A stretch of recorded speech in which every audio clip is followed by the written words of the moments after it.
Tempe kini sedang menjadi viral selain tahu.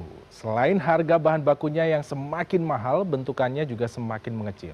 Di sisi lain, tempe memang terlihat sederhana, namun proses panjangnya dimulai dari sebuah sudut permukiman di Jakarta Utara. Di Kampung Tempe Sunter, produsen tempe bertahan memproduksi tempe setiap harinya. Dan kisahnya kami kemas dalam Sisi Kota.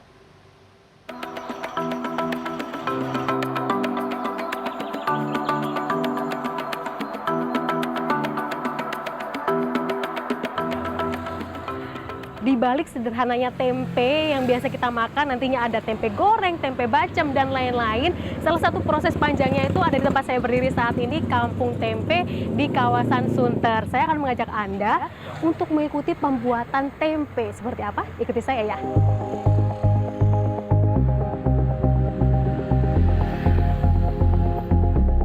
Di RT 12 RW 03 Sunterjaya, warga menyebut lingkungannya sebagai Kampung Tempe. Julukan ini bukan tanpa alasan. Sejak puluhan tahun lalu, sebagian besar warga di sini menggantungkan hidup dari produksi tempe rumahan. Aktivitas produksi dimulai siang ke sore hari.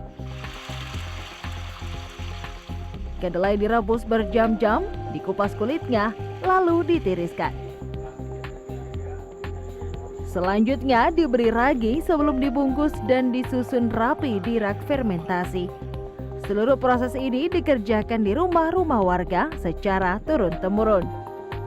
Yang pasti, membuat tempe diperlukan ketelitian dan ketekunan seperti yang sedang saya coba dengan memasukkan kedelai ke dalam plastik panjang ini. Jadi ini dimasukin corong dulu ya, Pak? Masukin. Nah, ini kita lagi masukin kedelainya ke segini, Pak, nggak apa-apa ya? Ke plastik. Dikit-dikit nggak apa-apa.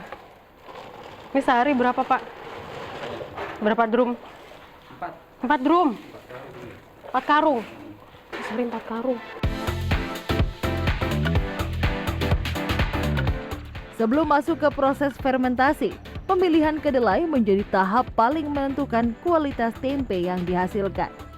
Para pembuat mengaku mereka harus sangat teliti memilih bahan baku agar tempe tetap padat, putih, dan tidak mudah asam.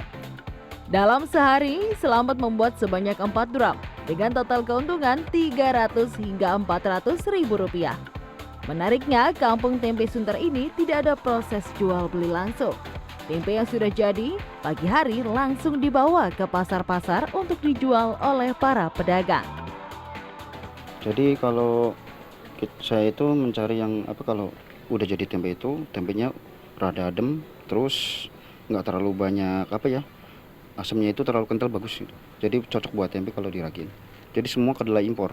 Sampai saat ini semua pengrajin tempe itu nggak ada yang bikin pakai kedelai lokal. Jarang, kalau ada pun itu jarang. Jika ditarik ke belakang, sebagian pembuat tempe di Kampung Tempe Jakarta Utara ini berasal dari Pemalang dan Pekalongan, Jawa Tengah. Mayoritas dari Pekalongan dan Pemalang. Rata-rata berkerabat, terus akhirnya tetangga-tetangga datang ke sini, akhirnya lama-lama mereka berusaha di sini, terus akhirnya pindah gitu. Akhirnya di sini terkenal nama Kampung Tempe antara tahun 99 sampai tahun 2008 lah. Itu dikenal Kampung Tempe gitu.